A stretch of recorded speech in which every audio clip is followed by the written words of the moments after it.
आप सुनने जा रहे हैं बेताल पच्चीसी की 7वीं कहानी किसका पुण्य बड़ा। मिथिलावती नाम की एक नगरी थी।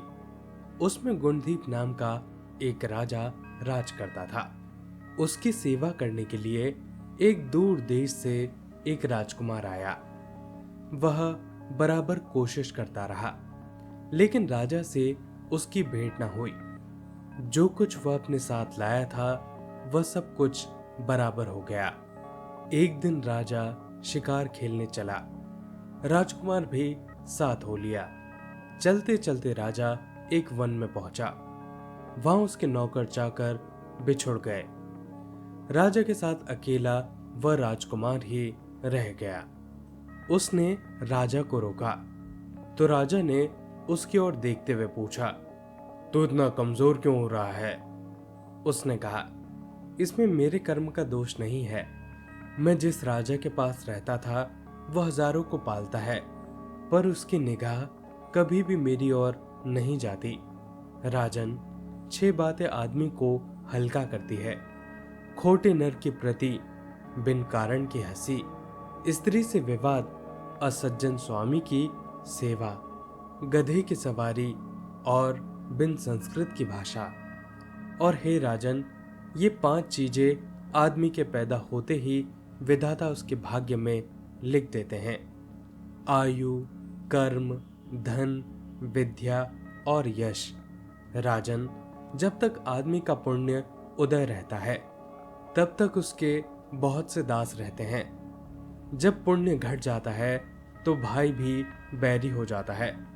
पर एक बात है, स्वामी की सेवा अकारत नहीं जाती। कभी न कभी फल तो मिल ही जाता है। यह सुनकर राजा के मन पर उसका बड़ा असर हुआ। कुछ समय बाद घूमने घामने के बाद वे नगर में लौट आए। राजा ने उसे अपनी नौकरी में रख लिया। उसे बढ़िया बढ़िया कपड़े और गहने दिए गए। एक दिन राजकुमार किसी काम से कहीं गया हुआ था। रास्ते में उसे एक देवी का मंदिर मिला। उसने अंदर जाकर देवी की पूजा की। जब वह बाहर निकला तो देखता क्या है, उसके पीछे एक सुंदर स्त्री चली आ रही है।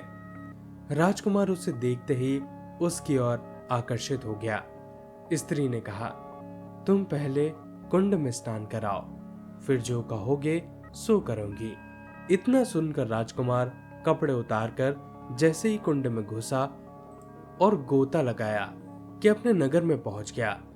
उसने जाकर राजा को सारा हाल कह सुनाया। राजा ने कहा, यह अचरज मुझे भी दिखाओ। दोनों घोड़े पर सवार होकर देवी के मंदिर पर आए। अंदर जाकर दर्शन किए और जैसे ही बाहर निकले वह स्त्री फिर से प्रकट हो गई।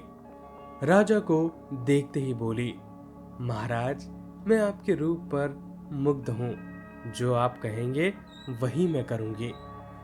राजा ने कहा, ऐसी बात है तो तू मेरे सेवक से विवाह कर ले।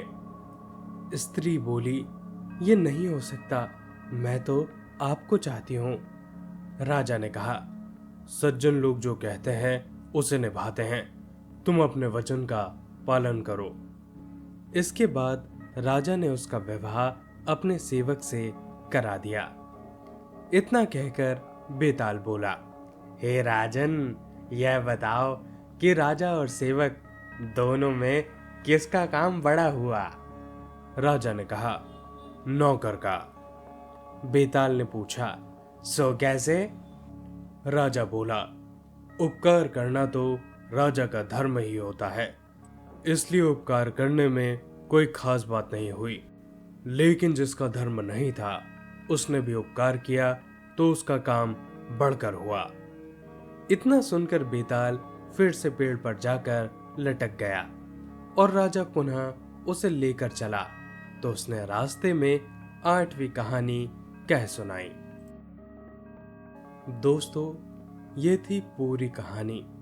आप सुन रहे थे बेताल पच्चीसी की 7वीं कहानी किसका पुण्य बड़ा।